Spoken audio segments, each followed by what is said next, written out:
Hi all, is my screen visible to everyone?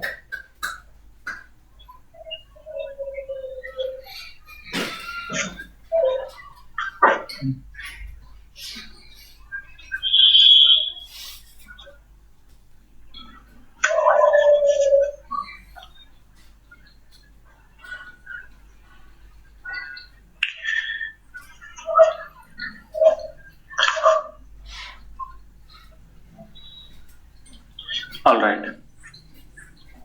So seems like yet to join. Alright. So let's wait for another 3 more minutes. In case if you have any questions, feel free to ping me and I'll answer those questions.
Hello.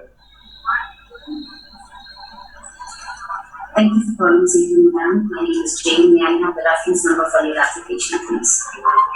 Hello. Is it started yet?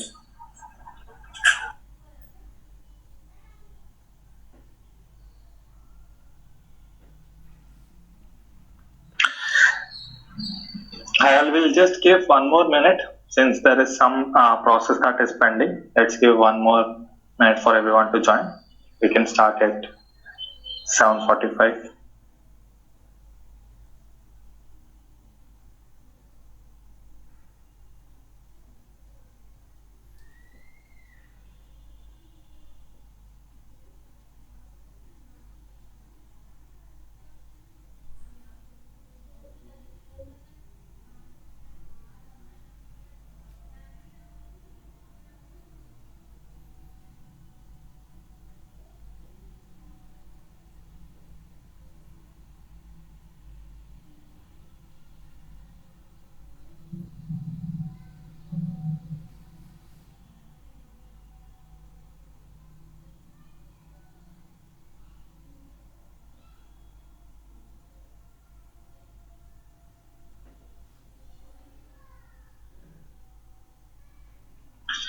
All right. Can you guys see my screen?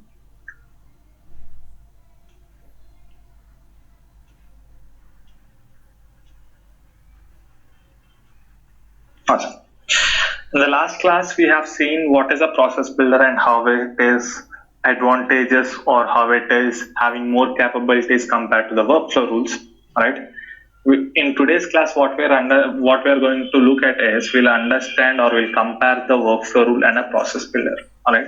So we'll compare workflow rule and a process builder, and then we'll understand which one to use for which situations is what we are going to discuss. All right. Workflow rule versus process builder. All right. By now, you might have known the basic disadvantage of your workflow rule is you cannot decide the order of execution of your workflow rules. If I have 4 workflow rules on a given object, alright, if I have 4 workflow rules on a given object, I cannot, or Salesforce is not given a clear instruction saying that which one would be executed first. The order of execution of your workflow rules is not being determined by Salesforce. It randomly picks up whatever comes up and it would execute that. Alright, so no one can give you the clear indication that which workflow rule will be executed first. Alright, so that drawback or that kind of an feature is being addressed in your process builder, where you can basically create a flow of instructions, or you can basically create a flow chart kind of a view where you understand which process that you want to execute first and what should be following that can be done in your process builder. That is the key and main advantage of your process builder. Right? And if you come to the second key important point, right? In your workflow rules, you can basically create only one type of a record, that is nothing but a task as a record. All right. In your workflow rule, only you can create a task as a record, but in your process builder, it has the capability of creating any record depending on your requirement. All right. So this is also a key advantage that your process builder brings, right? And it also gives us an ability to call your Apex code, right? It also gives the capability of calling your Apex method from your process builder, all right? And you can also do so many things in your process builder, like all the actions that we can do in your process builder that we have discussed yesterday, like calling your Apex method, submitting an approval process automatically, all right? And it also has the capability of updating a record. It can also send an email alert. All right. So certain things can also be done using your workflow rules. Right. Workflow rule also can update a record. It can also send an email alert.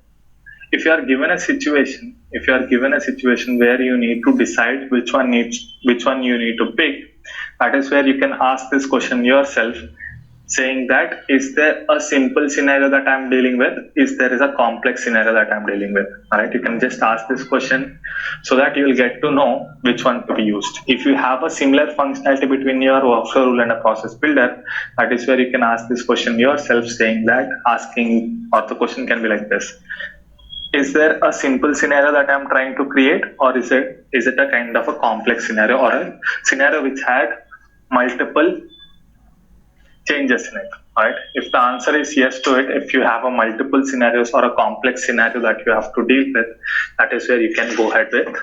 That is where you can go ahead with your process builder. Right? Even though the same thing can be achieved using your workflow rules, I would suggest if you have multiple scenarios like how we did for case type is equal to electronic or electrical, if you have multiple scenarios like complex scenarios like that, that is where you can always opt for your process builder. Right? The reason being, workflow rule can handle only one rule criteria, but your process builder has the capability of holding multiple rule criteria. For that reason, I'm opting, or as a suggestion, I'm as a best practice, Salesforce is saying that depending on your scenarios, you can opt out for one thing. Right? That is the major difference between your workflow rule and a process builder. Right? Yeah. Is there anything, like if you ask me now, I got to know that everything that can be done with your workflow rule can be achieved using your process builder, plus also some additional activities that a process builder can do. Right? You might ask me, what is the need of learning a workflow rule? If you have that question, there is this fourth option that a workflow rule can do. There is a fourth option your workflow rule can do. That is nothing but sending an outbound message. Right? It is something to do with the integration. All right. So if you ask me, there is no capability that is given by Salesforce to a process builder where it can handle this requirement. So if you have anything to do with the outbound messages, if you want to send an outbound messages via coding, via configuration, that is where you need to rely on your workflow. All right. Having said that, Salesforce is not removing the workflow rule anywhere in future. All right. It continues to support your workflow rule as a feature. All right. The thing is, it wants to make sure that we are handling the future requirements with. It wants us to basically think through what is coming our way. Right. If you are working in a project and if that requirement, if you think that it might be extended a little in the next releases, that is where you need to opt out for your process builder. The reason being, your workflow rule once configured can handle only one rule criteria, and you can do multiple actions on that workflow. But in your process builder, even though you have configured it for now for one rule criteria, you can always extend that functionality for the other rule criteria whenever that requirement comes. All right. So those are the things that you need to keep in mind when you are deciding which one need to be picked up, whether it's a workflow rule or a process building. Right. Having said that, one key point that you can remember is, if there is any requirement that is given to you where you have to create a new record, that is where blindfoldedly you can go ahead and opt out for your process builder. In your workflow rule, there is only support for creation of one particular record, that is nothing but a task record. All right. Anything apart from a task record, if your requirement is asking you to create a record, that is where you have to go to your process builder to get that requirement done. All right. Those are the advantages between the process builders and workflow rules respectively. Right. Feel free to look at those advantages, look at the action items that you can do in your process builder plus your workflow rules, and then you can easily identify which one need to be picked up for a given requirement. All right. All right. So that is about your process builder versus workflow rule. All right. The next topic that we are going to discuss is nothing but approval process. The next topic or a concept that we are going to look at is approval process. If you ask me what is this approval process, it is as simple as if you go to any kind of a official tour or a business trip. All right. So if you go on a business trip, what your company will do is, they'll basically ask you to do that kind of they'll ask you to bear that expenses initially, and upon returning to the base office or to the location where you work, that is where you can claim for that reimbursement. All right. Initially you will spend your money on your office trip, and once coming back to your office, what you can do is you can claim those bills, saying that these are all the expenses that I did as a part of this business trip, and I want a reimbursement from the company, is what you can say. Right. So that is where your approval process comes in, where you will basically submit all the bills that you have that you will basically submit all the bills that you have spent, all right, to your manager or to the higher authorities. He or she will basically look at all your expenditure, and they will basically reimburse that amount upon approval. All right, that is the normal process. If you want that similar kind of an approach in Salesforce, that is where you need to implement your approval process. Right? Approval process is nothing but for a given work that you are doing. If you want your management or your manager to give an approval saying that the work that you have done is correct or not, that is where you will implement your approval process. Right?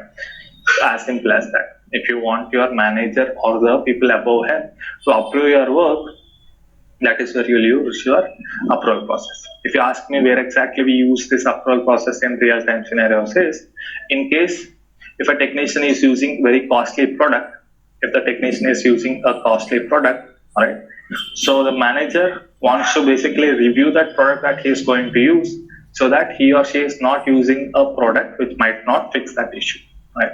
If it is a sales rep, if he's giving a discount more than that is, let's say if the sales rep has the potential or he has given the flexibility to give the discount for 5%. But for some reason, since the customer that he's dealing with is a loyal customer and he's coming every year, let's say if the deal is going very good and it is going to bring a company lots of business, now this time this sales rep had to give a 7% as a discount. All right. Now what we want is, we don't want the sales rep to take the decision. We don't want to rely on the sales rep to take that decision if it is more than 5%. That is where what you can do is you can set up an approval process, right? In case if he's giving a discount more than 5% on his sales, all right. In case if he's giving a discount of more than 5% on his sales, that is where we want our manager to look at his work or look at the discount that he is providing to the customer, talk to him and understand, then approve that particular discount that he is giving. We want the manager to basically look at the discount that he is giving and understand what are the reasons for that, and the manager will be in the position to take that decision, so that will be both beneficiary for the sales rep as well as the company. Okay, so that is where you can think of implementing your sales approval process. Right, anything that you want to do with your anything that you want to do as a part of your organization where you want a second pair of eyes to basically look at that activity, that is where you can implement your approval process. All right, now as a part of this approval process, what we are going to do is we are basically going to look at this object called work details. All right, as we have discussed, this work details is nothing but a kind of an object, custom object, where it would have the information of what a technician is working on. All right, this work detail basically captures all the items that the technician has worked upon, whether he has used a tool or not, whether he is using a product that is costly or not. All the things will be captured in your work detail as a record. All right, now what I'll be doing is, since the technician will be entering the information saying that this is the tool that I've used and it is costing me this much, right? I've created an amount field. On work detail object, right? Now what I want the scenario to be like is, if the amount is greater than 50K, I want my manager to pitch in to look at what tool he is using, and I want him to give an approval to this technician. Right? If it is less than a tool which is less than 50K, then he or she has the capability of using it automatically without an approval from the manager. It would be auto approved by the system itself. All right. I would repeat the scenario. This work detail is an object, custom object, in which I have created a field called amount. So what I want is, this amount will be entered by the technician depending on the tool that he is using, tool or a product that he is using to fix that issue, right? Fix the issue that is being facing by the customer. Right? So what I want the system to do is, if the amount is greater than 50K, I want the technician to get an approval from his manager. All right. If the amount is less than 50k, he or she has the capability of getting it auto approved by the system. Right? That is the approval process that I want to set. Right? Now, few things that you need to know. There is an amount field that I've created on this work details.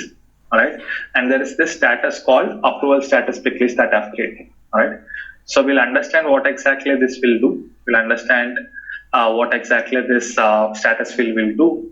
But for now, the values that we have here is submitted, in progress, approved, rejected. Right. So we'll be looking at this approved and rejected as a pick list values. We'll be looking at approved and rejected as a pick list values. Right. So keep this in mind, and we are going to discuss this in detail once we start this approval process. Alright, things to remember: there is an amount field which decides whether it should be auto approved by the system, or it should go to the manager for approval process. Right, and depending on what is happening there, depending on whether the manager is approving it or rejecting it, we have a status field which would indicate the same. If it is approved, that is where the record status will be changed as approved. In case if it is not approved, if it is rejected, that is where your system would be updating it as rejected. Right? That is where your system will be updating it as rejected. Right? So those are the things that you need to know before we start that approval process. Scenario is like, depending on the amount that a technician is entering, we would either decide it should go to the manager or it can be auto approved. That is our requirement. Right? In order to set up this activity where I want an extra set of eyes, which is nothing but the manager of this technician, to look at what he is using, I need to set up an approval process. Alright? I need to set up an approval process. How to set up your approval process? Click on setup. In the quick find, search for approval process. Right? It would be under the same category: build, create, workflow rules and approvals. We'll have approval process. Right? We'll have approval process. Right? Now, as soon as you land onto this approval process, there is a drop down here. Which decides on which object you want to create an approval process. Right? There is a drop down which would have all the objects in the system. Right? So depending on where you want to write your approval process or where you want to look at the existing approval process, that is where you can select that object, which would help you understand what are the approval process that we have in the system. Alright. So on the work detail object, I have currently one active approval process. So what I'll do is I'll deactivate that approval process. Alright, and we can start it from the scratch. Alright, Alright. Now, so what we are going to do is we are going to set up an approval process. Alright. So what I'll do, it's a kind of a step-by-step process that we need to do. The approval process is a little lengthier than what we have seen. So what I'll do to make your understanding clear is, in order to make your understanding clear before what we are going to implement, right? Before looking at what we are going to implement, what I'll do, I'll basically pick up an existing approval process to walk you through the certain things that we need to look at while configuring your approval process. Right? So this process should ideally happen on paper. Right? This process of the discussion that we are going to have in the next couple of minutes should ideally happen on pen. Ideally happen before you implement an approval process, since our requirement is a kind of a simpler one. So what I'm doing is I'm basically showing you an existing approval process, and I'll walk you through the thought process that you need to have before implementing it. Right? The idea of walking you through an existing approval process is to give you that thought process of how to think and what all sections that you have that you need to configure. All right, you can think through these items, come to a kind of a conclusion where you decide that these are the conditions that I'll put and these are the actions that I'll be doing, and this is the flow of my approval process. If you come to that conclusion, that is where you can actually set up the approval process in the system. Right? Since we don't have that alignment with the business, right? Currently, I'm playing the role of a business plus the tutor here. Right? I'll be walking through an existing approval process so that you can get to know what all things that you need before you start an approval process. All right. Now, so I have opened an existing approval process. Alright, so this is the name of my approval process, which says work detail, amount approval on work detail. Alright, it says amount approval on work detail. Alright.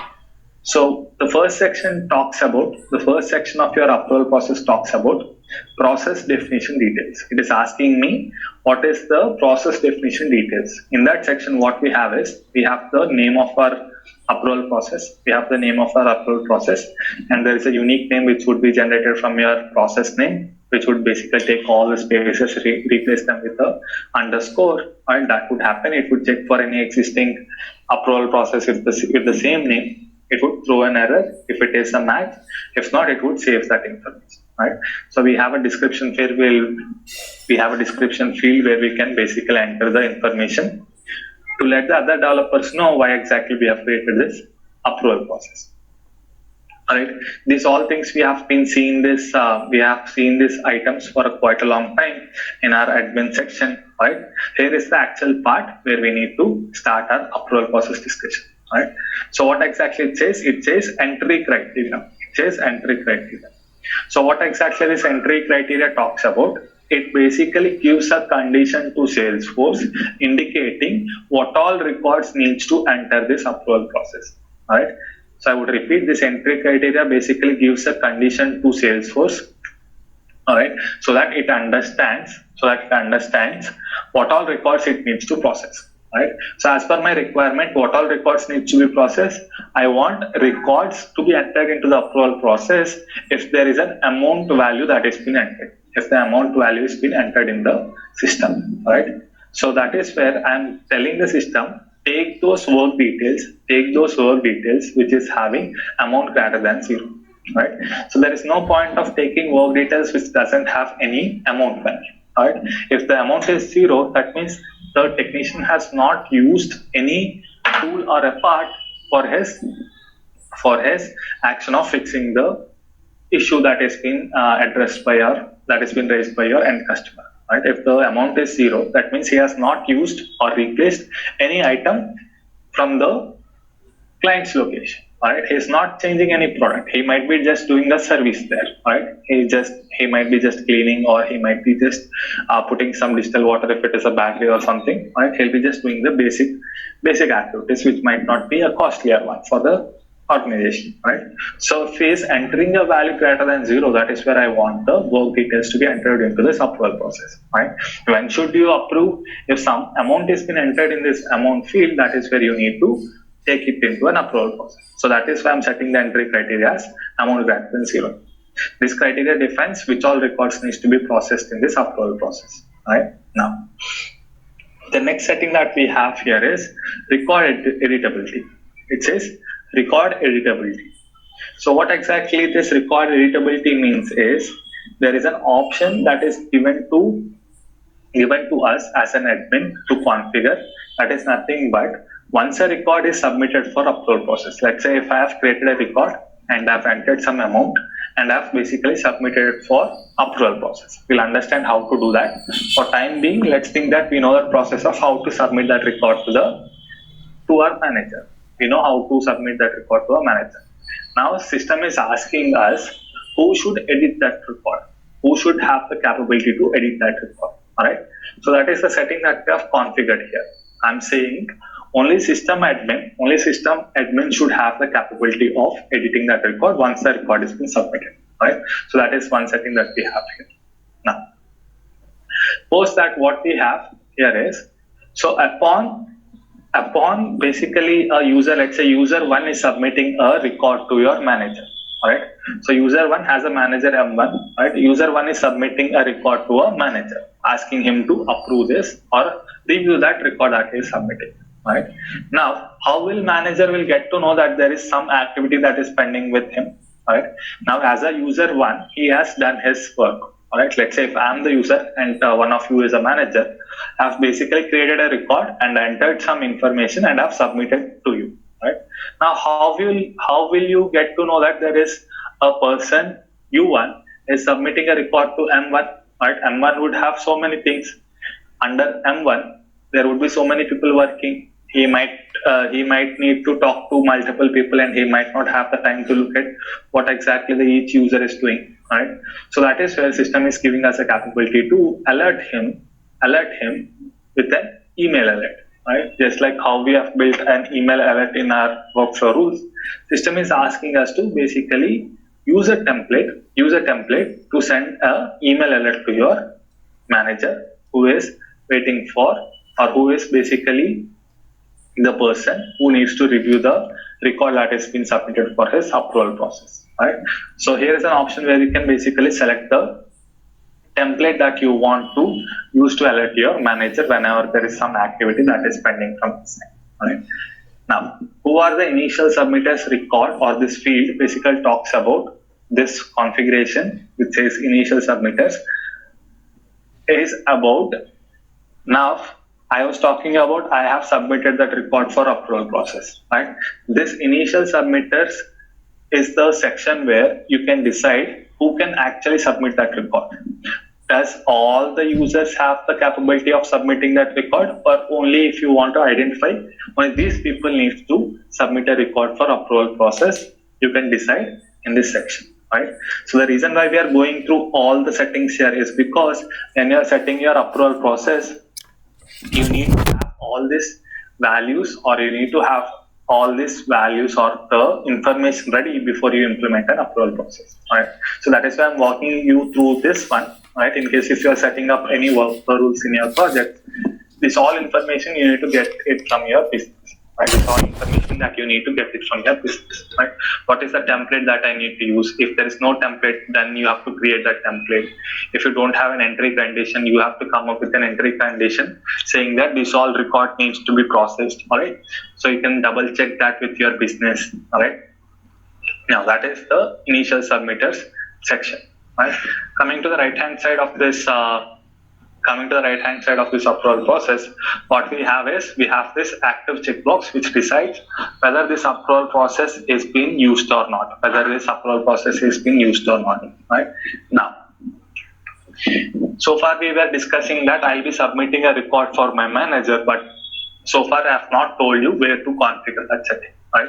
So far we were saying that I'll basically create a record and send it for an upload to my manager, but I have not told you where exactly I'm saying that this is the manager, or here is the manager setting or the configuration that would be picked up by Salesforce to decide who should be getting your record for approval, right? So that setting is here. It says next automated approver determined by, right? It's saying that manager of the record submitter would be the approver.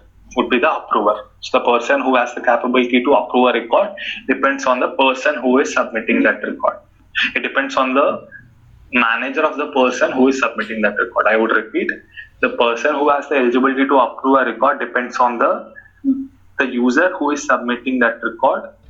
It depends on the manager of the user who is submitting that record. Manager of the user who is submitting that record has the capability of approving this record, right? That is the setting, right?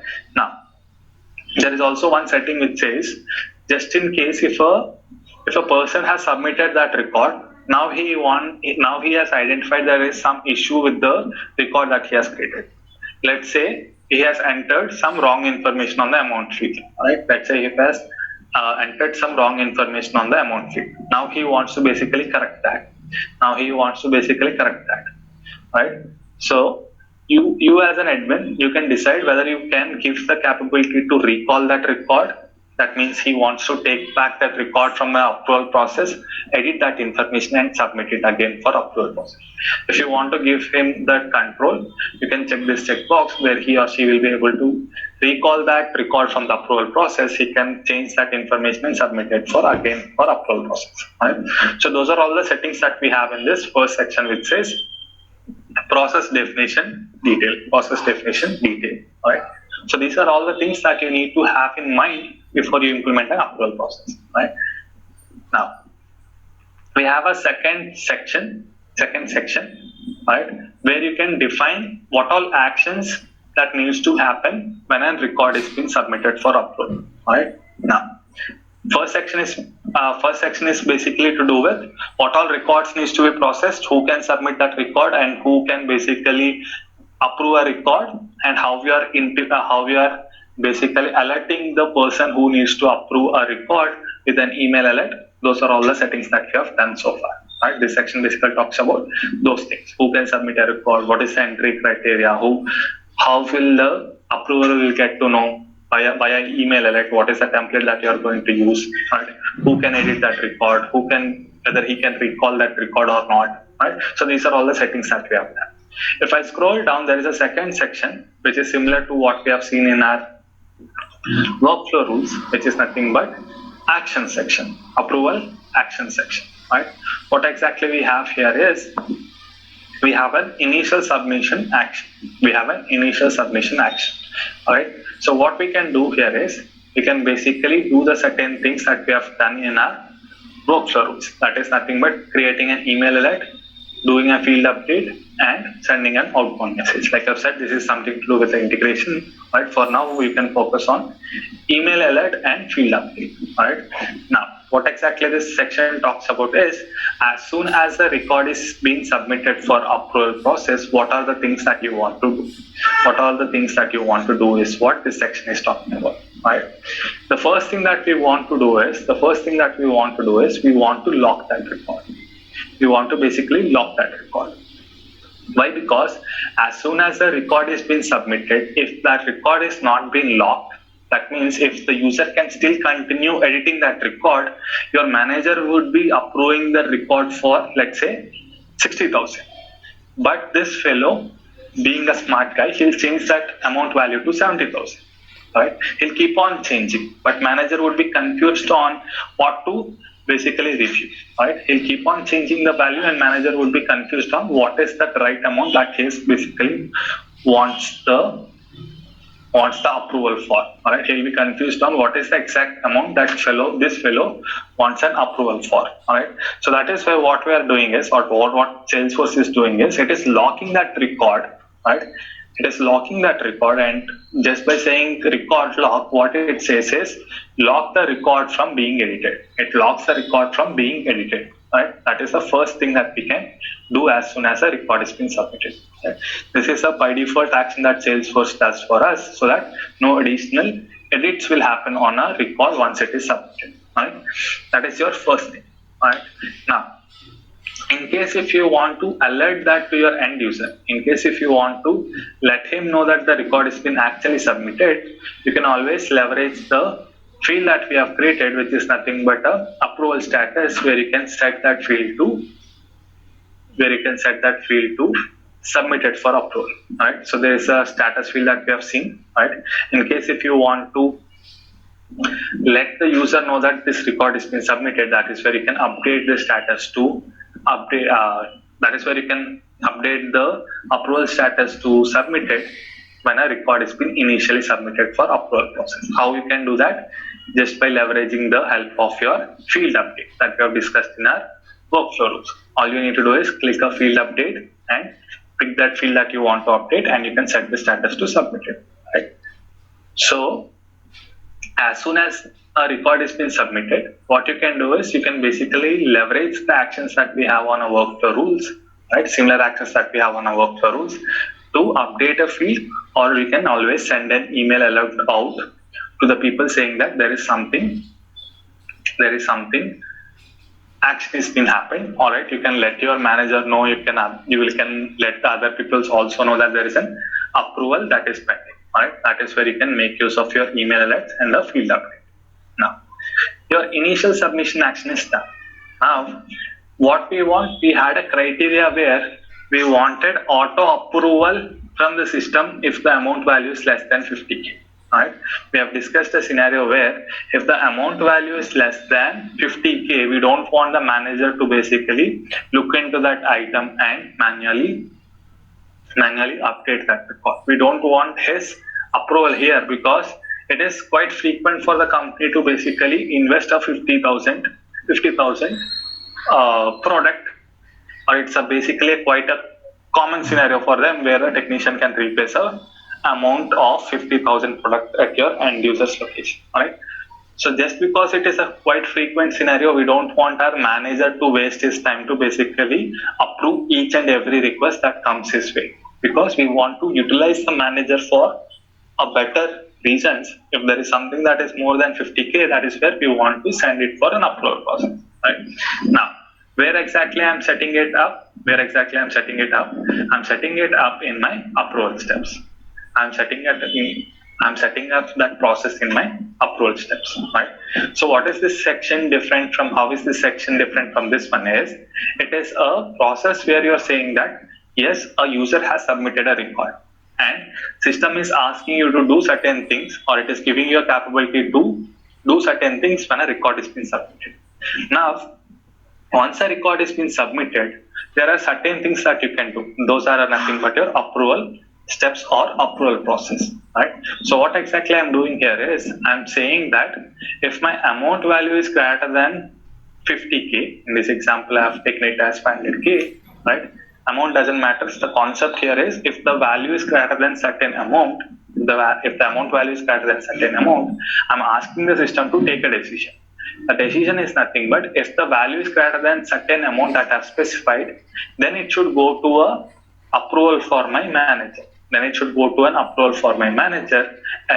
it can be auto approved. Right? So we were discussing a scenario where, if the amount is greater than 50K, then my manager needs to pitch in. Then my manager needs to come into the scenario. He should review this record, understand what is the product that he is using, and he also can call that technician to understand why exactly he has to use that product, which is that costly. And there can be a decision that can be made depending on the scenario plus the sequence of events that are happening. He or she can basically make that decision, give an approval to the technician where he can use that product, right? If the amount value is less than 50K, right, we don't want the manager to basically look into that issue. That is where the system comes into the play, where it automatically approves that record.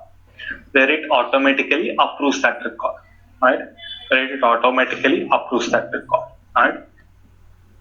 So that is where you can basically make use of your approval process to make the automated decisions, where it would auto approve that record and technician can happily go ahead and use that product.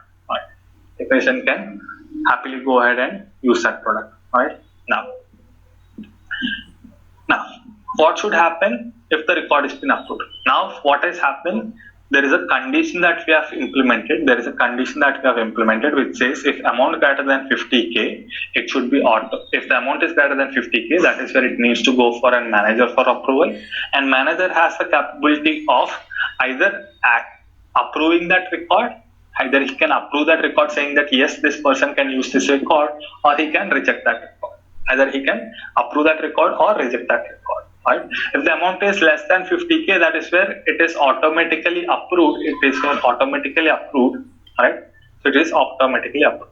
Now, how would your end user know that there is an approval that is being processed by your manager? Just like how your manager needs to be notified on the action items that are being pending from his end, we also want our technician or the person who is at the receiving end to also be notified on the actions that have been performed. Right?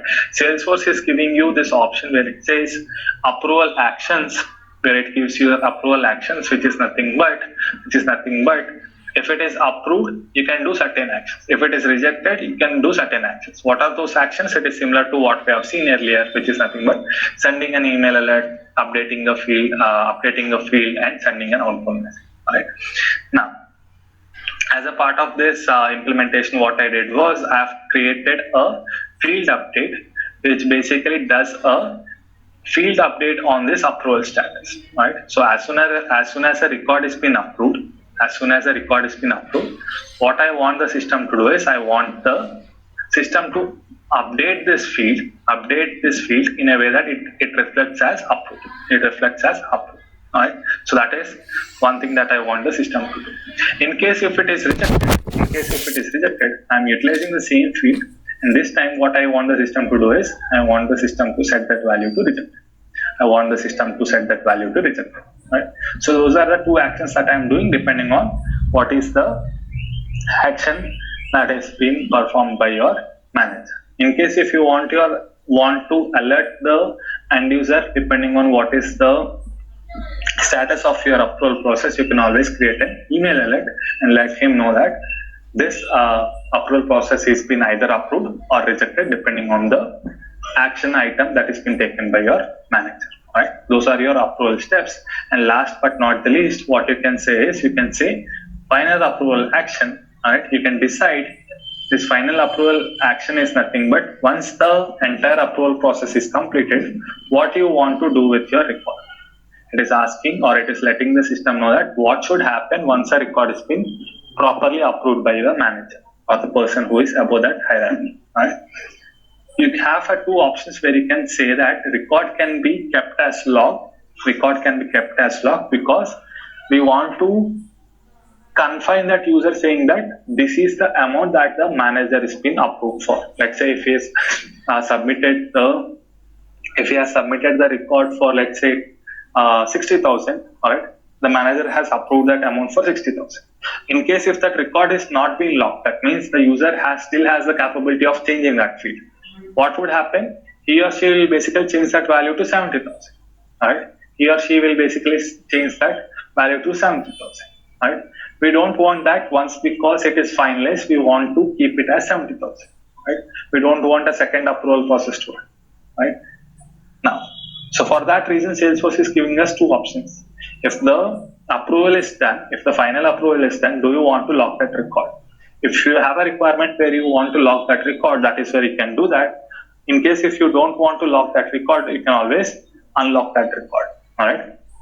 So that is the option that you can do in your approval actions.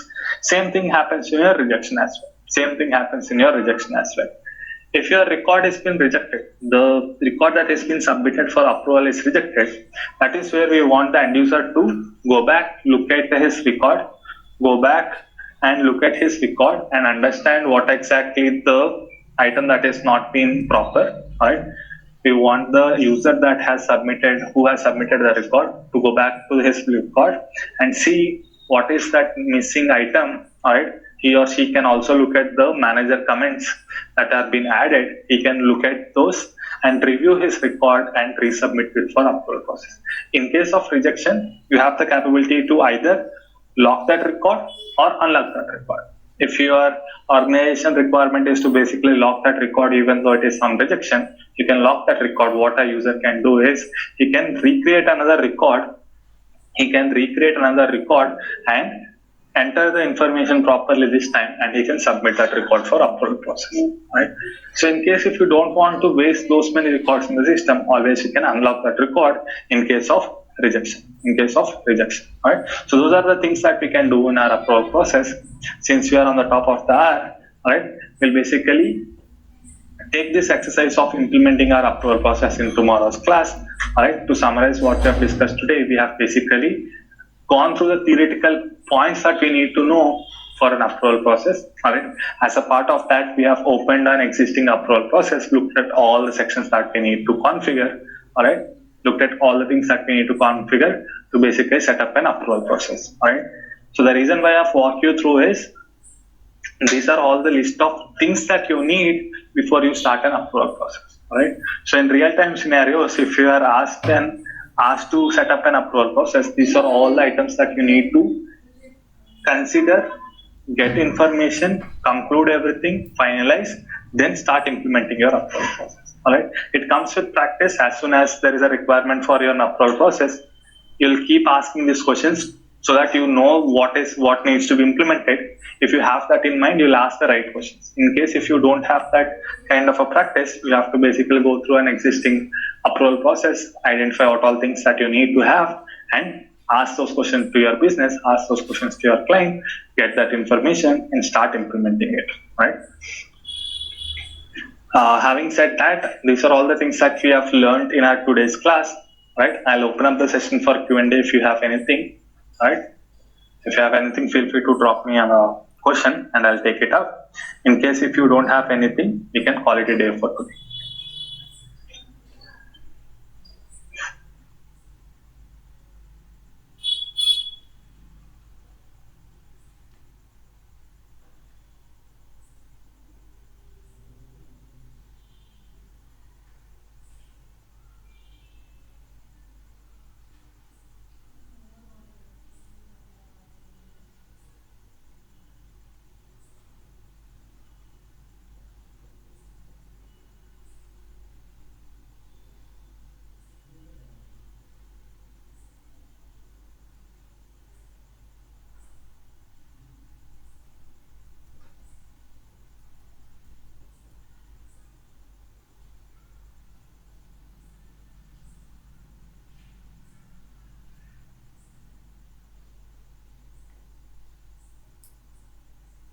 for what all cases that you need a process builder, right? If your requirement is something to do with some automation, that is where you can start using your process builder.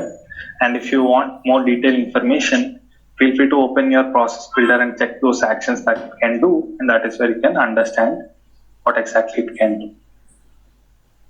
So workflow rule is basically meant for creating only a task, right?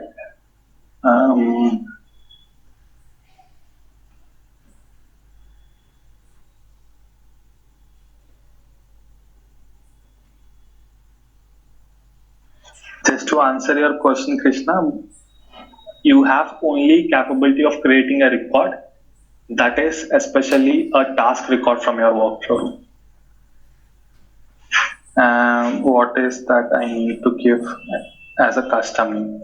So custom name is nothing but a label that you can give, right? If you look at your any flow chart, there would be a box which says, maybe it might be an action name if I'm not wrong, or it may be the Salesforce terminology that I might be referring to, right? In that action box, what is that action that you are letting the other person know that this is what we are doing, right? So it is just a kind of a help text for your end user or to the other developer to understand what exactly is happening in this process builder, all right, or in this immediate action that we have. We just want the developer to understand so what exactly we have there. All right, if I open any existing one, all right, so this is the help text that he can go through before opening or understanding the immediate actions that we have. All right, it says set field priority field to true.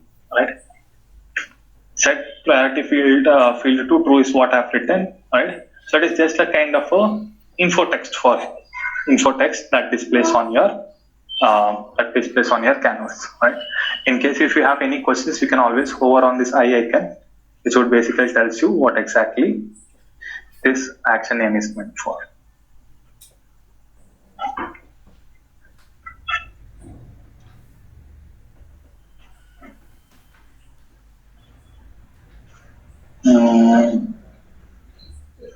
All right. I don't see any questions as such that I have not answered. In case if I have missed out anything, feel free to ping me. All right. So in our today's class, we have not discussed much about the technical aspects. We have just gone through the theoretical part. And in tomorrow's class, we'll start implementing the approval process.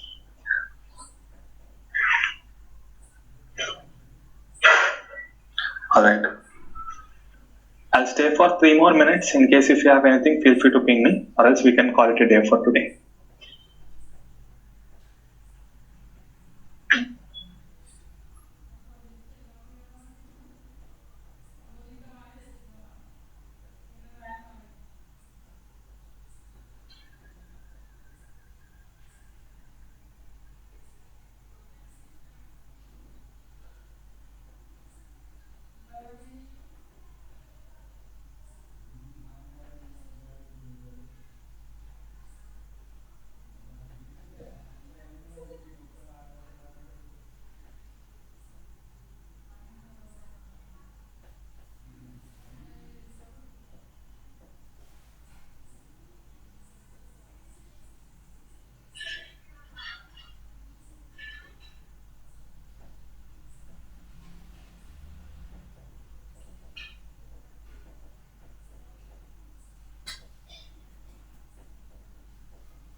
All right. I don't see any questions coming in.